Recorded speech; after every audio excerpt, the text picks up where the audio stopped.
नमस्कार दोस्तों, मैं संदीप यादव एक बार फिर से आपका अपने यूट्यूब चैनल में स्वागत और अभिनंदन करता हूँ। आवाज़ बराबर आ रही है आपको? एक्चुअली होता क्या है, मैं कि 3-4 दिन से वीडियो जो रिकॉर्ड कर रहा हूँ, कुछ लड़कों ने मुझे पर्सनली फ़ोन करके बोल रहे हैं कि सर क्या है, आवाज़ बराबर नहीं आ रही। तो माइक में कोई प्रॉब्लम वैसे है नहीं, सारी चीज़ें ठीक-ठाक से। आप एक बार मोबाइल अपना रीसेट कर लीजिए या थोड़ा-सा दूसरा वीडियो चालू करके फिर से इसको चालू कीजिए, तो हो सकता है सही आए। माइक वगैरह में कोई दिक्कत नहीं है। और दूसरा माइक किए हैं आदर आ जाएगा, उसके लिए भी टेंशन मत लीजिए। उस जितनी भी बोल रहे हैं आप आवाज़ वगैरह की दिक्कत है, वो सारी चीज़ें हम ठीक कर देंगे। वीडियो में और कोई दिक्कत अगर आ रही हो तो आप एक बार कमेंट बॉक्स में लिख दीजिएगा कि इस प्रकार की दिक्कत आ रही है, या जो मतलब बफरिंग वगैरह तो होने का कोई चांस है नहीं वैसे। तो कुछ दिक्कत अगर आ रही हो तो आप कमेंट बॉक्स में लिख दीजिएगा, उसको हम क्या करेंगे, डिवाइस करेंगे। आज जो हम बात करेंगे वो हम बात करेंगे जो हमारा BNSS। और पिछले काफ़ी दिन से हम लोग इसी पे चर्चा कर रहे हैं, पिछले 2-3 दिन से हम लोग इसी चीज़ पे डिस्कस कर रहे हैं कि जो हमारा BNSS है और जो हमारा CRPC, नई CRPC 1973 का है, वो जो चेंज होके 1 जुलाई 2024 से लागू हुआ है BNSS का रूप लेके। क्या चीज़ में तुलनात्मक दृष्टि से जो हम लोग देख रहे हैं कि उसमें क्या चीज़ें चेंज हुई है, तो उसको BNSS के अंदर कहाँ पे रखा गया है, ये सारी चीज़ के बारे में हम लोग बात कर रहे हैं। CRPC में वो कहाँ पे था, इसके बारे में बात कर रहे हैं। तो एक तरह से ये हो गया क्या, कंपैरेटिव टेबल, यानी तुलनात्मक सारणी हम लोग बना रहे हैं। तो लगभग हम लोग क्या किए हैं, 1 से लेकर 60 तक, यहाँ तक के सेक्शन को हम लोग क्या किए हैं, कवर कर लिए हैं। यानी 1 से लेकर 60 तक सेक्शन को हम लोग क्या किए, कवर कर लिए। आज हम जो स्टार्ट करेंगे वो स्टार्ट करेंगे 61 से लेके 100 तक। हमारा टारगेट यही है, 61 से लेके 100 तक हम लोग शतक 100 का आंकड़ा हम लोग पूरा कर लेंगे आज। उसके बाद हम लोग स्टार्ट करेंगे 101 से लेके 200 तक का पूरा करेंगे एक ही वीडियो में। कोशिश यही रहेगी, ठीक है। देखो, टाइम को ज़ाया ना करते हुए हम लोग सीधे टॉपिक पे चलते हैं। और उसके पहले मैं आपको बता देता हूँ कि लाइक शेयर सब्सक्राइब करने के लिए आपको बोलने की ज़रूरत है नहीं, वो आप कर दिए होंगे। और अगर नहीं किए हैं तो राइट साइड में रेड कलर का जो आपको बटन दिखाई दे रहा होगा, उसको सब्सक्राइब करके और चैनल को सब्सक्राइब करके और शेयर कर दीजिए, दोस्तों को भी अपने जोड़ दीजिए जल्दी से जल्दी, ताकि हम लोग क्या करें, उनको भी सारी जानकारी जल्दी से जल्दी पहुंच सके, ठीक है ना। चलिए स्टार्ट करते हैं। हम क्या कर रहे हैं, BNSS 23, ठीक है। और दूसरा हमारा है CRPC 1973। आई होप यहाँ तक आपको दिख रहा होगा, ठीक है। एक सेकेंड, CRPC मैं इतना इसलिए इधर कर रहा हूँ और इसको ज़्यादा जगह दे रहा हूँ क्योंकि यहाँ जो है हमको उसके बारे में जो उसकी जो धारा का शीर्षक है उसको लिखने में थोड़ा सा लंबा जगह चाहिए लिखने के लिए, इसलिए मैं इसको साइड में किया हूँ। यहाँ पे सिर्फ हम आपको सेक्शन बताएंगे कि किस सेक्शन में ये पहले था और उसको उठा के किस सेक्शन में किया गया, ठीक है ना। चलिए स्टार्ट करते हैं। मैं सिस्टम का डिस्प्ले थोड़ा सा कम कर देता हूँ ताकि आपको इसका जो चमक है थोड़ा सा कम आएगी, ठीक है ना।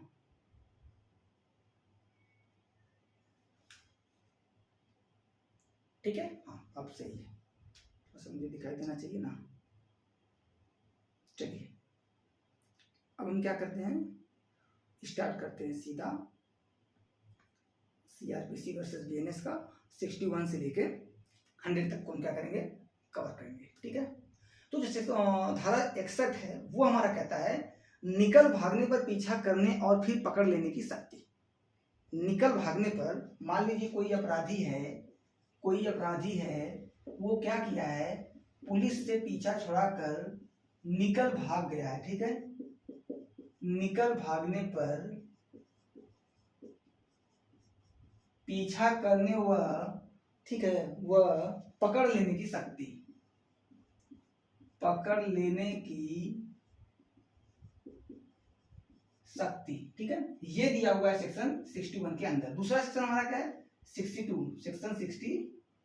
ये क्या कहता है, जो व्यक्ति की गिरफ्तारी होनी चाहिए, जो व्यक्ति की, ये जो व्यक्ति भागेगा इसको जो पकड़ेंगे उसकी गिरफ्तारी होगी, जो उसकी गिरफ्तारी होगी वो क्या है, संहिता के द्वारा, संहिता के अनुसार जो भी सेक्शंस दिए गए हैं, जो भी प्रावधान दिया गया है, गिरफ्तारी संहिता के अनुसार ही होना चाहिए। गिरफ्तारी सर्वथा संहिता के संहिता के अनुसार ही होना। आई होप आपको सारा चीजें अच्छे से दिख रहा होगा। ठीक है, एक बार आप स्क्रीनशॉट लेना चाहते हैं तो ले लीजिए। इसके बाद हमारा सेक्शन 63। सेक्शन 63 हमारा क्या कहता है? समन का प्रारूप। समन का प्रारूप। समन का प्रारूप। देखिए, मुझे उम्मीद है कि आप लोग कॉपी पेन लेके बैठे होंगे। अगर कॉपी पेन नहीं है तो वीडियो को आप यहीं पे पुश कर दीजिए। पुश करके आप कॉपी पेन लेके बैठिए। सारा सेक्शन A to Z, मतलब जितना लिखाया गया अब तक उस सेक्शन को आप नोट कीजिए। नोट करके आप उसको रिवाइज। अच्छा, रिवाइज करने से मुझे याद है, रिवाइज 2-3 तरह का। ठीक है, मैं सेक्शन अभी क्लियर कर लेता हूँ, इसके बाद अभी बताता हूँ कि रिवाइज जो करना है आपको, रिवाइज किस तरह से करना है। ठीक है, समन का प्रारूप सेक्शन 63 बोलता है। और सेक्शन 64 बोलता है जो समन की तालीम कैसे की जाए। सॉरी, तालीम नहीं, तामील कैसे की जाए। समन की तामील कैसे की जाए। ठीक है, ये हो गया हमारा सेक्शन 64 में। ठीक है, और सेक्शन 65 क्या कहता है हमारा कि निगमित निकायों, फर्मों और सोसाइटियों पर समन की तामील। निगमित निकायों, फर्मों और सोसाइटियों पर। ठीक है, सेक्शन 65 फर्मों व निकायों व सोसाइटियों पर समन की तामील। होप यहां तक आपको समझ में आ रहा होगा। क्या कहाँ पहुंचे हम लोग?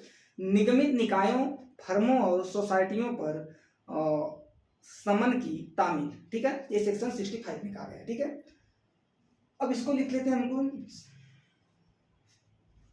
60, सेक्शन 60 का। ठीक है, 61, 62 और 63। ठीक है, 63। देखिए, अब हम टॉपिक आराम से देखेंगे। 61 जो क्या कहता है हमारा, निकल भागने पर जो पीछा करने की शक्ति है वो 61 हमें देता है।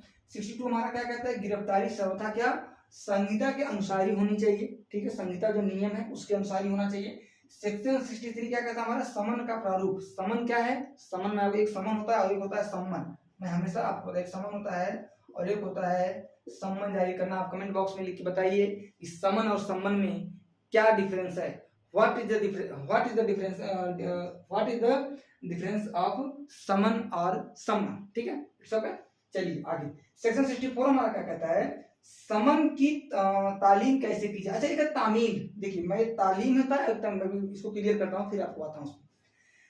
सेक्शन 65 हमारा क्या कहता है, फर्मों, निकायों और सोसाइटियों पर समन की तामील कैसे की जाए। ठीक है, ये सेक्शन 65 कहता है हमारा। सेक्शन 61 जो है वो किसमें था, पहले 60 में था। सेक्शन 62 जो अभी है गिरफ्तारी की सर्वथा वाला, वो 60 का में था। सेक्शन 63 जो है वो था हमारा सेक्शन 61 में। सेक्शन 64 जो अभी है, समन की तामील कैसे की जाए, 62 में था, सीआरपीसी में। सेक्शन 65 जो था, फर्मों, निकायों और सोसाइटियों की तामील कैसे की जाए, वो सेक्शन 63 में था। अभी सेक्शन 63 में क्या है, समन का प्रारूप। आई होप आपको समझ। अच्छा, ये जो तामील है ना, मैं अच्छा इसको एक बार आपको कंफर्म कर देता हूँ। तामील और तालीम में क्या होता है कि कभी कभी कंफ्यूजन क्रिएट हो जाता है। तो तामील और तालीम, ठीक है, लोग बोलते हैं ना ज्यादा तामील मत दो, तामील मत दो। ठीक है, तालीम मत दो। ठीक है, एक होता है हमारा तालीम और एक होता है तामील।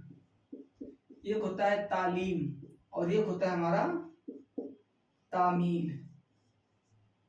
ठीक है, तामील। ठीक है, एक होता है हमारा तालीम और एक होता है हमारा तामील। तालीम का मतलब होता है शिक्षा,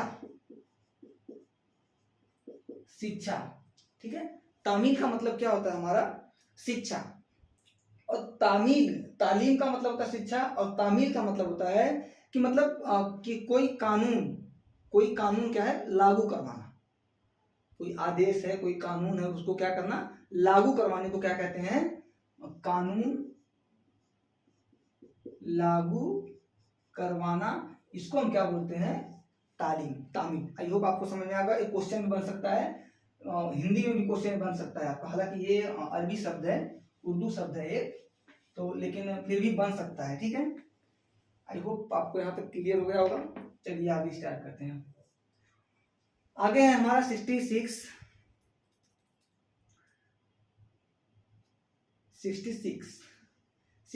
हमारा क्या कहता है, सेक्शन 66 हमारा कहता है, और 66 जब समन किए गए व्यक्ति न मिल सके तब तामील कैसे की जाए। जिस व्यक्ति के नाम से समन जारी किया गया हुआ है, वह व्यक्ति जब न मिल सके तब क्या करना है, उस समय हमें तामील कैसे करना है, उसके लिए जो प्रावधान दिया गया है वो सेक्शन 66 में दिया हुआ है ना। समन किए गए व्यक्ति की, समन किए गए व्यक्ति का न मिल पाना, ठीक है, व्यक्ति न मिल पाना, न मिल पाना, ठीक है, ठीक है, न मिल पाना, न की जा सके, समन किए व्यक्ति न मिल सके, ठीक है, न मिल पाना या न मिल सके तब तामील कैसे की जाए, तब तामील कैसे की जाएगी, वो सेक्शन दिया हुआ है हमारा 66 में। 67 हमारा क्या कहता है, जब पूर्व उपबंधित प्रकार से तामील न की जा सके तब की प्रक्रिया। सेक्शन 67 क्या कहता है, 67 जो कहता है हमारा कि जब पूर्व उपबंधित प्रकार से तामील न की जा सके, जब पूर्व उपबंधित प्रकार से, ठीक है, उपबंधित प्रकार से तामील न की जा सके, तामील न की जा सके तब क्या है, तब की प्रक्रिया। सेक्शन 68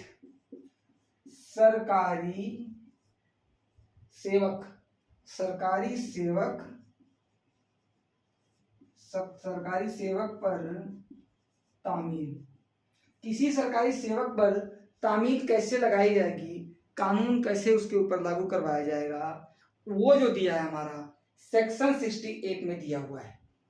आई होप आपको समझ में आ गया होगा यहाँ तक। चलिए आगे चलते हैं। 67 के बाद आता है 68 के बाद आता है 69, स्थानीय सीमाओं के बाहर समन की तामील। स्थानीय सीमाओं के बाहर समन की तामील, स्थानीय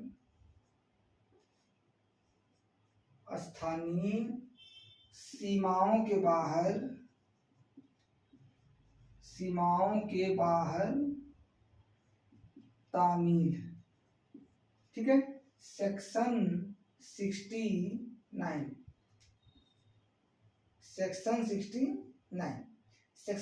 क्या कहता है हमारा, एक स्थानीय सीमा से बाहर तामील कैसे की जाएगी उसके बारे में क्या करता है हमारा सेक्शन 69 क्या करता है, डिफाइन करता है BNSS के अंदर।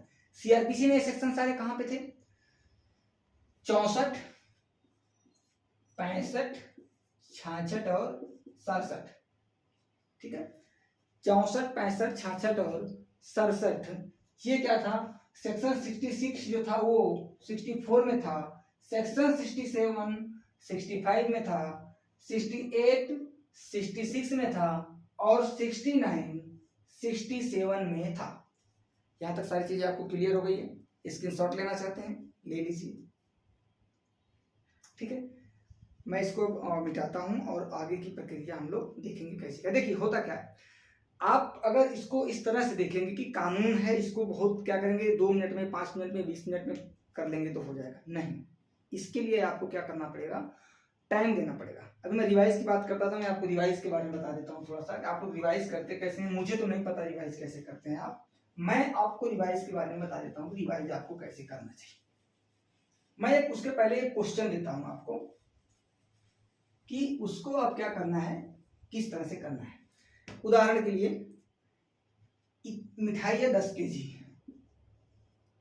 ठीक है, 10 केजी मिठाई है, 10 केजी मिठाई आपको लगेगा कि ये क्या है, लेकिन आप समझिएगा थोड़ा सा, आपको समझ में आएगा। 10 केजी मिठाई को आपको बोल दिया जाए कि एक काम करिए आप 1 केजी मिठाई डेली खाइए, एक बोल दिया जाए 10 केजी एक दिन में खा जाइए, आप कौन सा ऑप्शन चूज करेंगे? हो सकता है 10 केजी वाला आप चुने कि एक दिन में खा के खत्म करें, हालांकि अक्सर ज्यादातर लोग 95% से प्लस लोग, 95 गलत बोल रहा हूं मैं, 99% कह सकता हूं, ये चुनेंगे कि 1 केजी पर डे खाएं। 10 केजी एक दिन खा के सेहत खराब करना अच्छी बात नहीं है। 1 केजी पर डे खाएंगे, 10 दिन में उसको खत्म करेंगे, कोई दिक्कत नहीं। सेम चीज आती है अब रिवीजन के ऊपर। रिवीजन का जो मामला है ये होता है एक लॉन्ग टर्म और एक होता है शॉर्ट टर्म। मैं इसको मिटा के बताता हूँ, ठीक है, ये आपको समझ में आया होगा। जो रिवीजन का मामला है वो है लॉन्ग टर्म और एक होता है शॉर्ट टर्म। शॉर्ट टर्म और long term. Long term revision आपको कब करना है? देखिए जैसे अभी पुलिस का एग्जाम आपका आ गया है, 1 हफ्ते टाइम होंगे मेरे हिसाब से, ज्यादा से आज कितनी तारीख हुई? 15 तारीख है। 15, 5, 20 और 2, 22, 5, 2, 7 दिन, 7 दिन टाइम आपके पास बचा है। यहाँ आप लॉन्ग टर्म रिवाइज कर सकते हैं। लॉन्ग टर्म मीन्स क्या होता है? आपके पास पूरा नोट्स बना हुआ है, उस नोट्स को क्या करिए एक बार में और थोड़ा थोड़ा टाइम निकाल के, मतलब एक बार में 1-1 घंटे 2-2 घंटे रिवाइज करके सारा चीजें कवर करिए। ये हो गया लॉन्ग टर्म। शॉर्ट टर्म क्या होता है? आप या यूट्यूब के माध्यम से पढ़ रहे हैं या किसी एप्लीकेशन के माध्यम से पढ़ रहे हैं, या तो आप किताब से ही पढ़ रहे हैं या किताब से नोट बना लिए, उसमें आपको क्या करना है कि 10 मिनट, 10 से 20 मिनट आप टाइम अपने हिसाब अपने अकॉर्डिंग निकाल सकते हैं। कहने के लिए तो लोग बोलते हैं कि सर रिवीजन कैसे करें, हम लोग तो सिलेबस ही इतना पूरा करना रहता है कि हमें रिवीजन के लिए टाइम नहीं मिलती। मैं बताता हूँ कैसे रिवीजन करना है।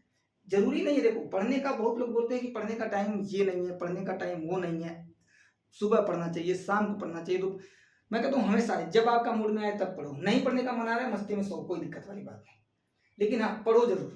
तो कब पढ़ना है आपको? 10 से 20 मिनट आपको 10 से 20 मिनट रिवाइज करना है। जो आपका शॉर्ट टर्म है ये 10 से 20 मिनट कब कितना करना है? 10 से 20 मिनट डेली। समझ आ गई बात? ऐसा नहीं कि हम 3 घंटा एक दिन, 3 घंटे 3 आवर्स कर लिए रिवीजन एक बार में, अब हमारा काम कोटा पूरा हो गया, हम रिवीजन नहीं करेंगे। नहीं, ऐसा नहीं है। रिवीजन आपको करना है 10 से 20 मिनट, वो भी क्या? डेली बेसिस, डेली बेसिस पे करना है। जब डेली बेसिस पे आप रिवाइज करेंगे तो हो सकता है, हो सकता नहीं है, 100% चांस है आपको क्या है, ये क्या इंटरनल माइंड में धीरे धीरे जाके क्या होता है, बैठ जाता है, फिर वो चीजें आपको नहीं भूलेगी। आपको शायद समझ में आया होगा लॉन्ग टर्म और शॉर्ट टर्म रिवीजन क्या है। तो शॉर्ट टर्म रिवीजन का जो ऑप्शन मुझे तो वो बेटर लगता है कि शॉर्ट टर्म रिवीजन है, 10 मिनट डेली रिवीजन कर। जैसे आज हम लोग क्या किए, सेक्शन 61 से लेकर के 100 तक पढ़ लिए। अब हम क्या करेंगे, चलिए 100 तक हम 10 मिनट का टाइम लगेगा हमको, 61 से लेकर 100 तक रिवीजन कर लेंगे 10 से 20 मिनट में। क्या 61 में है, 2 में, 3 में, 4 में क्या है, 10 मिनट रिवीजन कर लिए, बंद कर दिए, कोई दिक्कत नहीं है। दूसरा चीज अपना पढ़ना शुरू कर दिए। जैसे ही फिर हम खोल के पढ़ना शुरू कर रहे हैं, उसके पहले हम क्या करेंगे, 10 मिनट इसको टाइम देंगे रिवीजन में, तो 2 बार हमारा रिवीजन हो जाएगा। ठीक है, ये सारी चीजें। चलिए हम कहाँ पे थे? हम थे सेक्शन 69 हो गया था।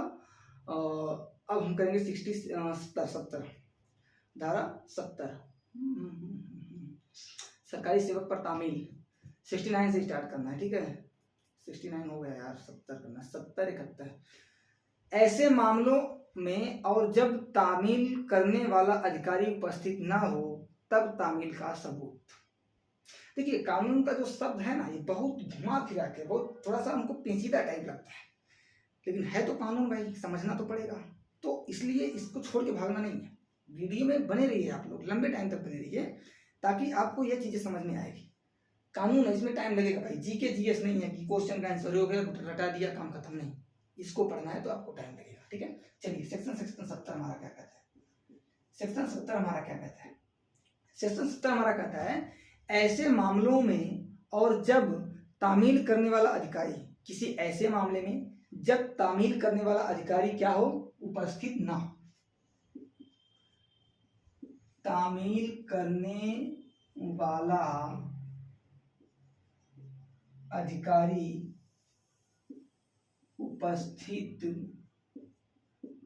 ना हो तब, एक सेकेंड, तामील का सबूत, तामील का सबूत। ठीक है, ये चीज हो गया। सेक्शन 70 कहता है, सेक्शन 71 क्या कहता है हमारा, सेक्शन 71 जो 71 हमारा कहता है साक्षी पर समन की तामील। साक्षी कौन किसको कहते हैं, कमेंट बॉक्स में लिख बताइए आप लोग। तो साक्षी कौन होता है, साक्षी एक होता है चक्षुदर्शी। चक्षुदर्शी जानते क्या होता है, कमेंट बॉक्स में लिखिए तो देखें आप लोगों को कहाँ तक मजबूत है। इसीलिए बोलता हूँ एक कानून है भाई, इसमें क्या करना पड़ेगा आपको। एक होता है जरायम, जानते हैं जरायम जानते हैं क्या होता है, नहीं जानते हैं, ठीक है जान जाएंगे आप। जो है हमारा लीगल लैंग्वेज वोकैबुलरी जाके सर्च करेंगे ना, उसमें आपको मिल जाएगा जरायम शब्द क्या होता है, ठीक है। साक्षी किसी लड़की का नाम नहीं भाई, मैं बता दो साक्षी वाली बात कर रहा हूँ, साक्षी, ठीक है। साक्षी पर समन की तामील, साक्षी पर समन की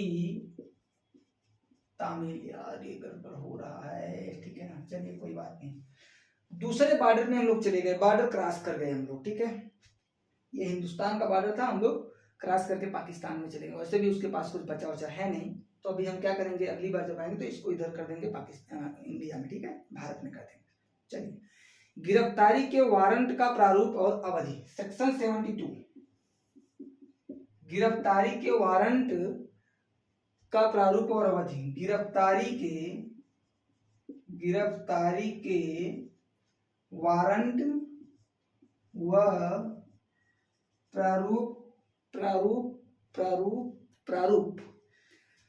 प्रारूप और अवधि। बहुत मेहनत लग रहा है भाई, आप लोग ना अगर नहीं बना रहे हैं तो समझ जाइए, बहुत आप लोग धोखा कर रहे हैं अपने साथ। अगर आप लोग नोट्स नहीं बना रहे हैं तो आप लोग अपने साथ धोखा कर रहे हैं, इस चीज को ध्यान में रखना। 73 क्या कहता है हमारा, 73 हमारा ये कहता है कि प्रतिभूत लिए जाने का निर्देश देने की शक्ति है, सॉरी, ठीक है।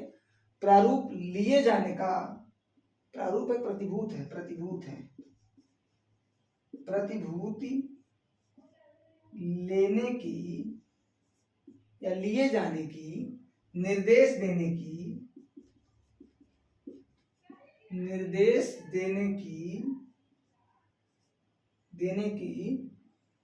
शक्ति, ठीक है। ये हो गया हमारा 74 था, 73 था। ये कितने था, 68, 69, 70 और 71। 68, 69, 70 और 71, 4। ये आपको समझ में आ गया। 71 में हमारा क्या दिया हुआ है, तामील करने वाला अधिकारी अगर उपस्थित नहीं है तो तामील करने का सबूत जो होगा वो क्या होगा, वो सेक्शन 70 में दिया गया है। 71 में साक्षी पर समन का तामील 71 में दिया हुआ है। हाँ, पहले किसमें था, 70 नंबर जो है पहले 68 में था, अभी 70 में आया हुआ है। पहले 69 में था, अभी 71 में किया गया है साक्षी पर समन का तामील, और पहले 70 में था, अभी 72 में आया है। गिरफ्तार के वारंट व प्रारूप और अवधि के बारे में सेक्शन 72 में बताया गया है। पहले यह था किसमें, 70 में। अभी क्या है, प्रतिभूत लेने के निर्देश प्रतिभूत लिए जाने का निर्देश देने की शक्ति जो है 73 में है, पहले किसमें था, सेक्शन 71 में था। आई होप यहाँ तक आपको क्लियर हो गया होगा। चलिए देखिए, होता क्या है मैं बताऊं। होता ऐसा है कि जब भी हम लोग सेक्शन पढ़ते हैं, हमें पीछे वाला सेक्शन क्या है भूलता चला जाता है। पीछे भी हम क्या पढ़े, भूल गए। क्यों भूल गए, क्योंकि अभी हमें प्रेजेंट टाइम वाले पे फोकस करना है, इसलिए भूल गए। ये आपके साथ हमेशा होता है, आपके साथ क्या, ये हर व्यक्ति के साथ होता है कि उसको, अभी आप YouTube चला रहे हैं ना, मैं अगर आपसे पूछूं कि अभी पिछला आप 5 वीडियो कौन सा देखे हैं, तो क्या आपको याद होगा, जी नहीं, आपको नहीं याद होगा। आपको क्या, मुझे भी नहीं याद होगा। लेकिन अगर हम शॉर्ट टर्म में रिवाइज करें तो क्या हमको याद हो सकता है, तो आप कहेंगे हाँ बिल्कुल याद हो सकता है। तो हम क्या करेंगे, शॉर्ट टर्म में रिवाइज करेंगे। जैसे आप नोट बना लिए होंगे, तो जैसे जब तक मैं मिटा रहा हूं, जब तक मैं इसको दूसरा सेक्शन की लिखने का प्रयास कर रहा हूं, तब तक आप क्या करेंगे, उसको रिवाइज कर लेंगे। ये होता है एक्टिव माइंड से रिवाइज करने की जो शैली होती है ना, ये चीज होती है। ललक होनी चाहिए आपके मन में कि हाँ हमको सीखना है, हमको जानना है, समझना है। होगा क्यों नहीं, क्या कुछ संभव नहीं, कुछ असंभव नहीं है यार, सब संभव है दुनिया में, सब चीज कर ही रहे हैं, सब चीज सब लोग कर ही रहे हैं। एलन मस्क को जानते होंगे, उसके बारे में जाके पढ़ लेना, आपको समझ में आ जाएगा सारी कहानी क्या है। ठीक है, अभी आपको तो सेक्शन ही याद करना है, उसको तो अंतरिक्ष में जाके न जाने क्या क्या याद करना है, क्या क्या ढूंढना है। ठीक है ना। चलिए, सेक्शन 74 क्या कहता है, वारंट किसको निर्देशित होंगे, वारंट किसी भी व्यक्ति को निर्देशित हो सकेंगे। देखिए सेक्शन 74, 75, 76 और 77, सेक्शन 74, सेक्शन 75, सेक्शन 76 और सेक्शन 77।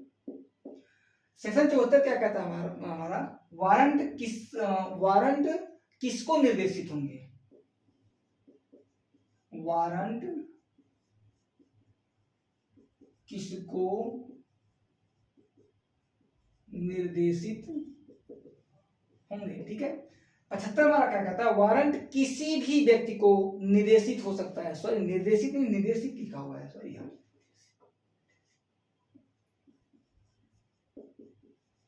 थोड़ा बुक देना यार भाई, कंफ्यूजन क्रिएट हो रहा है। देखो लॉ ऐसा चीज है ना कि बुक तो देखना भी पड़ेगा भाई। ठीक है, बुक तो देखना ही पड़ेगा। अभी क्या आप बार काउंसिल में जब एग्जाम देने के लिए जाएंगे ना, एलएलबी कर लिए हैं, एलएलबी अगर आप कर रहे हैं, करने के बाद जब बार काउंसिल का एग्जाम देने के लिए जाएंगे तो वहां भी आपको बुक अलाउ ढूंढना पड़ता है, उसको ढूंढ ढूंढ के लिखना पड़ता है, तो ऐसा नहीं है। ठीक है ना, कहाँ चला गया हमारा सेक्शन 74, वारंट किसी निर्देशित होंगे। ठीक है ना, वारंट किसी व्यक्ति, ठीक है, वारंट किसी भी व्यक्ति को निर्देशित हो सकता है, वारंट किसी भी व्यक्ति को निर्देशित हो सकता है, वारंट किसी भी व्यक्ति को निर्देशित हो, शायद आपको ये दिख नहीं रहा होगा, मैं पढ़ देता हूं, वारंट किसी भी व्यक्ति को निर्देशित हो सकता है, पुलिस के लिए पुलिस अधिकारी को निर्देशित वारंट,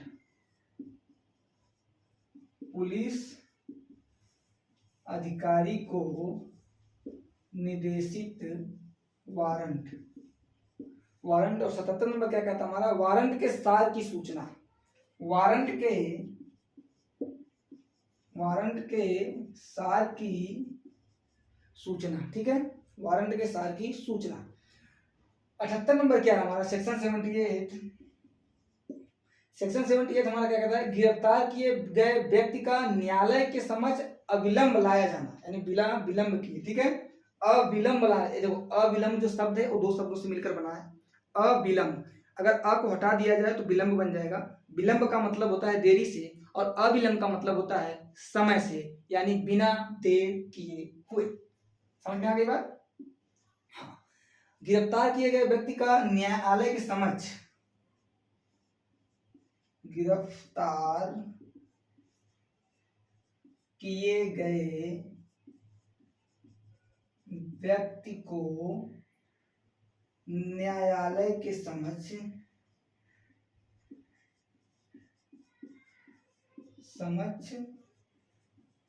समय पर लाया जाना। ठीक है, समय पर लाया जाना। ठीक है, सेक्शन 74, 75, 76, 77 और 78। ठीक है,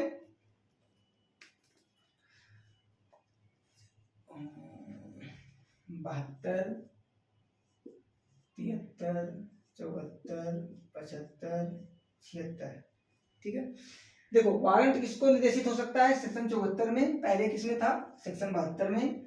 75 में क्या है सेक्शन, वारंट किसी भी व्यक्ति को निर्देशित हो सकता है 75 में, पहले किसमें था 73 में, यानी 73 में। 76 क्या कहता है हमारा, 376 74 की बात मत करना, यहाँ पे 376 भी है, कमेंट बॉक्स में 376 किसके लिए है तुम लोगों को समझना पड़ेगा। ठीक है, पुलिस अधिकारी को निर्देशित वारंट, जो पुलिस अधिकारी को निर्देशित वारंट 76 में था, अभी क्या है 74 में है। ठीक है, सेक्शन 77 यानी वारंट के वारंट के सार की सूचना, सेक्शन 75 में था, अभी 77 में है, और सेक्शन 78 में था गिरफ्तार किए गए व्यक्ति को न्यायालय या मजिस्ट्रेट के समय अनुसार लेके आना या अविलंब समय ही लेके आना। अविलंब समय मतलब होता है बिना विलंब किए, समझ लेना बात को आप लोग। हिंदी भाई उतना हमारा फास्ट नहीं है तो तो थोड़ा सा आप लोग समझ जाइएगा, ठीक है ना। हिंदी सब बहुत मुझे तो कठिन लगता है भाई। और लोग बोलते हैं कि इंग्लिश कठिन है, मुझे नहीं समझ आता इंग्लिश कठिन है। इंग्लिश थोड़ा सा आसान भी है लेकिन हिंदी थोड़ा सा टाइट है। शुद्ध हिंदी अगर आपको बोलने के लिए बोल दिया जाए तो मुश्किल है कि आप बोल पाएंगे। इस चीज को आप मानिए या मानिए, अगर शुद्ध हिंदी आपको बोल दिया जाए कि बोलिए तो आई थिंक मुश्किल है। कपड़े से ही अच्छा मिल रहा है यार। कहां तक हो गया था? 78। वारंट कहां निष्पादित किया जा सकेगा? वारंट कहां निष्पादित किया जा सकेगा? देखिए मैं 2 सेक्शन पढ़ देता हूँ, इसका 81 से नोट करना शुरू करूंगा आपको। धारा 79 यानी धारा 79 कहता है वारंट कहां निष्पादित किया जा सकेगा। ये धारा 79 में बताया गया है। ये पहले किस में था? पहले 77 में था। सीआरपीसी में जब था तो हमारा किस में था? सेक्शन 77 यानी 77 में था आईपीसी में, और बीएनएसएस के अंदर किस में है अभी? 79 में। धारा 80 क्या कहता है हमारा? अधिकारिता के बाहर निष्पादन के लिए भेजा गया वारंट। क्या है? अधिकारिता के निष्पादन के लिए जो बाहर भेजा गया जो वारंट है वो सेक्शन 80 में है अभी प्रेजेंट टाइम बीएनएसएस में है, और सीआरपीसी में कहाँ था? ये 78 में था। 81 नंबर क्या कहता है? इसी तरह से हमारा आप लोग नोट करते जाइए, मैं बोल रहा हूं तो आप लोग नोट करते जाइए थोड़ा सा। 81 नंबर हमारा क्या कहता है? 81 नंबर हमारा ये कहता है अधिकारिता के बाहर निष्पादन के लिए पुलिस अधिकारी को निर्देशित वारंट। अधिकारिता के बाहर यानी जो चीज अधिकार में नहीं है उसके बाहर की बात कर रहा है। अधिकारिता के बाहर निष्पादन के लिए पुलिस अधिकारी को निर्देशित वारंट सेक्शन 81 में, पहले किसमें था? सेक्शन 79 में। अभी जो सेक्शन 82 है वो क्या कहता है? जिस व्यक्ति के विरुद्ध वारंट जारी किया गया है उसके गिरफ्तार होने पर प्रक्रिया। देखिए ध्यान रखिएगा, जिस व्यक्ति के नाम वारंट जारी हुआ है, जब भी कभी किसी व्यक्ति के नाम वारंट जारी होता है, मजिस्ट्रेट वारंट जारी करता है, पुलिस को वारंट जारी करके देता है, ये सारी चीजें आपको क्लियर है पहले से। तो उसके किसी व्यक्ति के विरुद्ध वारंट जारी किया गया है, ठीक है, उसके गिरफ्तार होने पर जो प्रक्रिया है वो सेक्शन 82 में किया गया है कि उसके गिरफ्तार होने पर क्या क्या प्रक्रिया होगी, वो धारा 82 बोलता है। और ये जो सीआरपीसी के अंदर दिया गया है सेक्शन 80 में था। सेक्शन 83 क्या कहता है? सेक्शन 83 ये कहता है उस मजिस्ट्रेट द्वारा प्रक्रिया करके समक्ष एक सेकंड बॉस, चलिए ठीक है, उस मजिस्ट्रेट द्वारा प्रक्रिया जिसके समक्ष ऐसे गिरफ्तार किया गया व्यक्ति लाया जाए। उस मजिस्ट्रेट द्वारा प्रक्रिया, समझ गए? किस मजिस्ट्रेट द्वारा प्रक्रिया? जिसके समक्ष यानी जिसके सामने गिरफ्तार किए गए व्यक्ति को लेकर आया गया है। किसमें बात करता है? सेक्शन 83 में। पहले सेक्शन 61 में, 61 नहीं 60 और 86 में था। सॉरी यार, कहाँ है यार? सेक्शन 81 में था, अभी किसमें है? सेक्शन 83 में। फरार व्यक्ति के लिए उद्घोषणा, आप देखिए आ गया है, बढ़िया, अब आपके लिए आ गया भाई। सेक्शन 84, सेक्शन 84, सेक्शन 85 और सेक्शन 86, ठीक है, 86 तक हम लोग लिखेंगे। सेक्शन 87 भी लिख लेते हैं।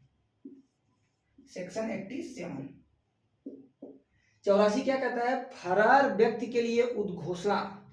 फरार व्यक्ति के लिए उद्घोषणा, फरार व्यक्ति के लिए उद्घोषणा। फरार, फरार मत समझिएगा, फरार दूसरा होता है। फरार व्यक्ति के लिए उद्घोषणा, ठीक है, लिए उद्घोषणा, ठीक है, उद्घोषणा। फरार व्यक्ति के लिए उद्घोषणा। फिर फरार व्यक्ति के संपत्ति की कुर्की के लिए उद्घोषणा। फरार व्यक्ति की संपत्ति की कुर्की की उद्घोषणा। 86 हमारा क्या कहता है? उद्घोषित व्यक्ति की संपत्ति की पहचान और कुर्की। फरार व्यक्ति की संपत्ति की कुर्की, ठीक है। फरार, एक सेकेंड यार, उद्घोषित व्यक्ति की संपत्ति की पहचान और कुर्की, ठीक है। उद्घोषित व्यक्ति की संपत्ति की पहचान व कुर्की। उद्घोषित व्यक्ति यानी जो व्यक्ति उद्घोषित किया गया है, फरार हो गया है, फरार व्यक्ति के लिए उद्घोषित किया गया, जो व्यक्ति उद्घोषित किया गया है, फरार हो गया है, उस व्यक्ति को क्या करना, उसकी संपत्ति की पहचान करना और उसके कुर्की के बारे में प्रावधान किया गया किसमें, सेक्शन 86। हम तो क्या है, जब हम लोग व्याख्यात्मक तरीके से देखेंगे, ठीक है, जब थ्योरिकल चीज हम देखेंगे तब हमको समझ में आएगा कि ये चीजें अभी क्या है, हम लोग तो केवल बस इसको एक मतलब क्या कह सकते, उसको टेबल या सारणी के हिसाब से देख रहे हैं, इसको हम तुलनात्मक सारणी के हिसाब से देख रहे हैं, ठीक है। सेक्शन 87 हमारा क्या कहता है, कुर्की के बारे में दावे और आपत्तियां। कुर्की के बारे में दावा व आपत्तियां, ठीक है, सेक्शन 87। ये पहले किसमें था, 84 से हम लोग करेंगे, 82, 83 और 83, ठीक है, 82, 83, 83, 84, ठीक है। जो 84 था ये पहले किसमें था, 82 यानी 82 में था, फरार व्यक्ति के लिए उद्घोषणा। सेक्शन 85 जो अभी प्रेजेंट टाइम बीएनएसएस में है, ये फरार व्यक्ति की संपत्ति की कुर्की के लिए बात करता है, सेक्शन 83 में था सीआरपीसी के अंदर। सेक्शन 86 जो कि पहले सेक्शन 83 में ही था, शायद इसमें दिया नहीं है, डैश डैश करके दिया हुआ है, ये शायद 86 नया ऐड हुआ है क्या, ठीक है, इसको आप अभी होल्ड करिएगा, इसके बारे में मैं आपको चेक करके बता दूंगा। शायद 83 में ही था या ऐड किया गया होगा तो मैं डिस्क्रिप्शन में लिंक दे दूंगा आपको। क्या पिछला जो वीडियो हमारा बना हुआ है कि जो नए नए सेक्शन ऐड हुए हैं उसके बारे में वीडियो ऑलरेडी बना हुआ है, वो चीज उसमें जाके देख लीजिएगा आप, अगर इसमें चेंज हुआ होगा, ठीक है। 86 क्या था, उद्घोषित व्यक्ति की संपत्ति की कुर्की, पहचान व कुर्की, ठीक है, 86। 87 क्या कहता है बीएनएसएस, कुर्की के बारे में दावा व आपत्तियां, ठीक है। बीएनएसएस के अंदर जो लिखा हुआ है 87, वो पहले किसमें था, 84 में था। आई होप 87 तक आपको समझ में आ गया हो। अभी बचा है 3 सेक्शन और बचा हुआ है, 90 के पास हम लोग पहुंच जाएंगे, इसके बाद 10 सेक्शन और पढ़ेंगे तो हम लोग 100 का आंकड़ा टच कर लेंगे, ठीक है। तो 100 आज तो कंप्लीट करना ही है किसी भी हाल में, बिना पीछे हटे हुए 100 हमको पूरा करना है, ठीक है, किसी भी हाल में, ठीक है। 87 के बाद हमारा आ जाएगा 88, कुर्क की हुई संपत्ति को निर्मुक्त करना, विक्रय और वापस करना, सेक्शन 88 कहता है। देखिए मैं 88 से लेकर के 90 तक पढ़ देता हूं, आप लोग नोट कर लीजिए। जो सेक्शन 88 है वो कहता है कुर्क की हुई संपत्ति को निर्मुक्त करना, विक्रय और वापस करना, ये 88 में दिया हुआ है और ये पहले दिया हुआ था 85 में। 89 में क्या दिया हुआ है, कुर्क संपत्ति की वापसी के लिए आवेदन मंजूर करने वाले आदेश से अपील। अच्छा अपील क्या होता है आप मुझे बताइएगा। अपील, अपील एक पर नहीं लिख दूं, अपील हो जाए, अपील, ए पी शायद होता है सिर्फ, हाँ? अपील क्या होता है कमेंट बॉक्स में लिख कर नोट दीजिएगा तो, ठीक है। सेक्शन 88 क्या कहता है हमारा, हो गया सेक्शन 89, कुर्क संपत्ति की वापसी के लिए आवेदन मंजूरी करने वाले आदेश से अपील 89 हो गया, पहले 86 में था। 90 क्या कहता है, समन के स्थान पर या उसके अतिरिक्त वारंट का जारी किया जाना, समन के स्थान पर या उसके अतिरिक्त, ध्यान रखना, समन के, देखिए समन शब्द मैं कई बार बोला हूं, आप लोग कमेंट बॉक्स में लिख के भेजिएगा मुझे। समन और वारंट शायद आपको पता ही है। समन कहाँ चला गया यार, समन के स्थान पर या उसके अतिरिक्त वारंट का जारी किया जाना 90 में अभी है, 87 में पहले था। 91 में क्या कहता है सेक्शन हमारा, 91 में हमारा सेक्शन ये कहता है उपस्थिति के लिए बंध पत्र या जमानत पत्र लेने की शक्ति। उपस्थिति के लिए बंध पत्र या जमानत पत्र लेने की शक्ति के बारे में बात करता है 91, पहले 88 में था। सेक्शन 92 क्या कहता है, उपस्थिति का बंधन पत्र या जमानत पत्र भंग करने पर गिरफ्तारी। सेक्शन 92 में, पहले 89 में था। सेक्शन 93 इस अध्याय के उपबंधों का साधारणतः समनों और गिरफ्तारी के वारंट को लागू होना सेक्शन 93 में था, है, पहले 90 में था। 90 मीन्स 90 में था। 90 के दशक के गाने कितना बढ़िया था, समझ रहे हो ना। अभी तो तुम लोगों को बहुत पढ़ना है बॉस, अभी तो पार्टी शुरू हुई है, समझ रहे हो ना। चलिए 94 क्या कहता है हमारा, दस्तावेज या अन्य चीज प्रस्तुत करने के लिए समन। अच्छा ठीक है, सेक्शन 94 जो है वो क्या कहता है, वो ये कहता है कि दस्तावेज या कोई अन्य ऐसी वस्तु है जिसको आप क्या करते हैं, प्रस्तुत करना चाहते हैं, उसके लिए जो समन करेंगे आप, वो सेक्शन 94 में दिया हुआ है। सेक्शन 91 में पहले ये था सीआरपीसी 1973 के अंदर, ठीक है। चलिए 95 क्या कहता है, पत्रों के संबंध में प्रक्रिया। पत्रों के संबंध में प्रक्रिया सेक्शन 95 में है, जो कि सेक्शन 92 में पहले दिया हुआ था सीआरपीसी के अंदर। 96 क्या कहता है हमारा, तलाशी वारंट कब जारी किया जा सकेगा। चलिए मैं लिख को समझा देता हूं इसको आपको। तलाशी वारंट कब जारी किया जा सकेगा, 96 सेक्शन, ठीक है।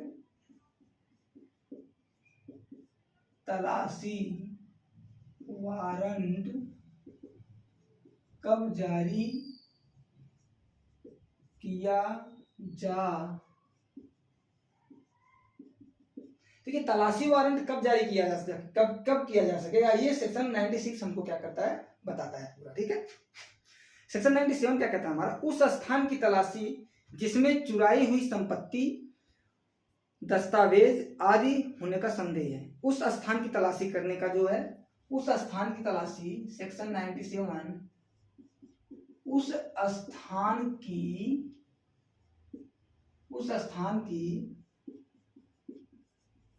स्थान की तलाशी जिसमें चुराई हुई संपत्ति, दस्तावेज आदि होने का संदेह है। जिसमें चुराई हुई संपत्ति है, ठीक है, संपत्ति, दस्तावेज होने की संदेह, ठीक है, ठीक है, ये हो गया। सेक्शन 98 सेक्शन 99, सेक्शन 98 क्या कहता है, 98 कुछ प्रकाशनों के जब्त होने की घोषणा करने और उनके लिए तलाशी वारंट जारी करने की, कुछ प्रकाशन तो समझते क्या होता है, कमेंट बॉक्स में लिखिएगा एक बार, तो प्रकाशन क्या होता है मैं आपको बताऊंगा। तो कुछ प्रकाशनों के जब्त होने की घोषणा करने और उनके लिए तलाशी वारंट जारी करने की शक्ति सेक्शन 99 जब्ती की घोषणा और अपास्त करने की, यार ये शब्द कहां से मिला, अपास्त, जब्ती की घोषणा और अपास्त करने के, इस शब्द को थोड़ा सा मैं जांच के करूंगा, अगर आपको पता हो तो इस शब्द का कमेंट बॉक्स में डाल दीजिएगा क्या है, ये सब नोट कर लीजिए, देख लीजिए आप लोग, ठीक है। अपास्त लिखा हुआ है, अब करने के लिए उच्च न्यायालय में आवेदन, ठीक है। सेक्शन 99 में कहता है, सेक्शन 98 हम बता दिए, प्रकाशनों के जब्त होने की उद्घोषणा, प्रकाशनों के जब्त होने की उद्घोषणा, ठीक है, उद्घोषणा नहीं, घोषणा है केवल, उद्घोषणा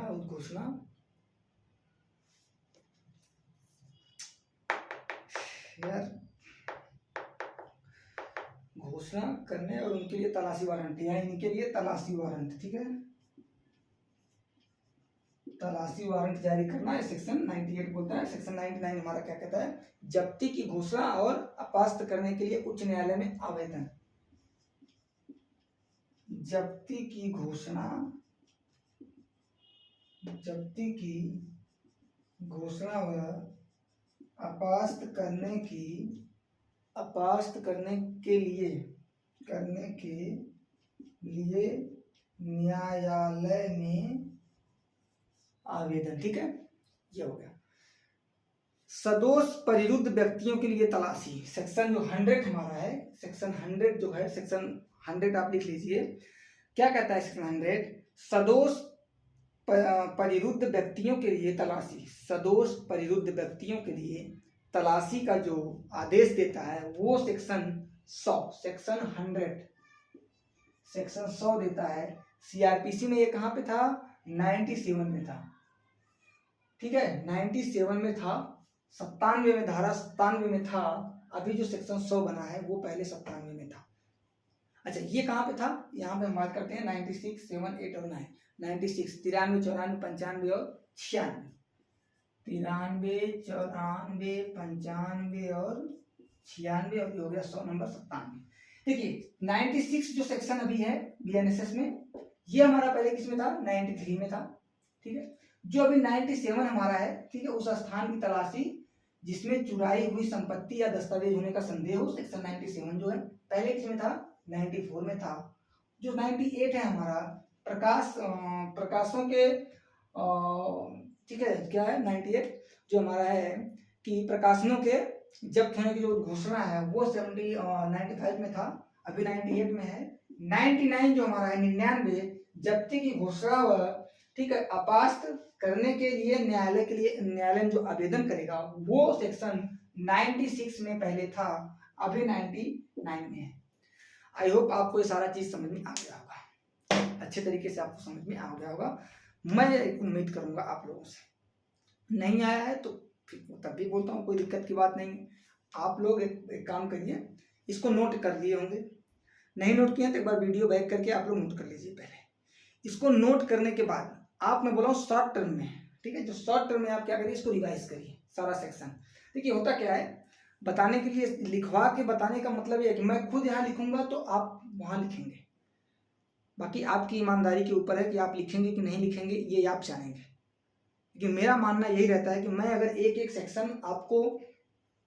सेक्शन में अगर आपको अच्छे तरीके से लिख के बता रहा हूँ तो इसका मतलब है कि मैं कहीं ना कहीं ये चाह रहा हूँ कि आप बेटर वे में लिखें, लिखने के बाद शॉर्ट टर्म में उसको रिवाइज करें, ताकि आपको मतलब जो सेक्शन है वो काफ़ी लंबे समय तक याद रहे, भूलें नहीं। मतलब याद रहेगी बात ही छोड़िए, आप भूलेंगे नहीं। एक बार अगर सेक्शन आप अच्छे तरीके से पढ़ लिए, इसको नोट करके शॉर्ट टर्म में रिवाइज कर लिए, तो आप, मुझे नहीं लग रहा है कि इस चीज़ को भूलेंगे।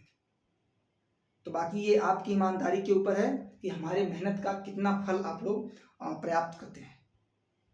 पर्याप्त नहीं करते हैं, प्राप्त करते हैं। इसको बनाना बहुत आपको लगता होगा कि ठीक है बता दिए, ऐसे वैसे नहीं, तब समय लगता है इसको नोट्स बनाना, बना के यहाँ लिखना, लिख के आप तक यहाँ पहुँचाना टाइम लगता है, मेहनत लगता है। तो उम्मीद है कि आप लोग इस पर खरा उतरेंगे।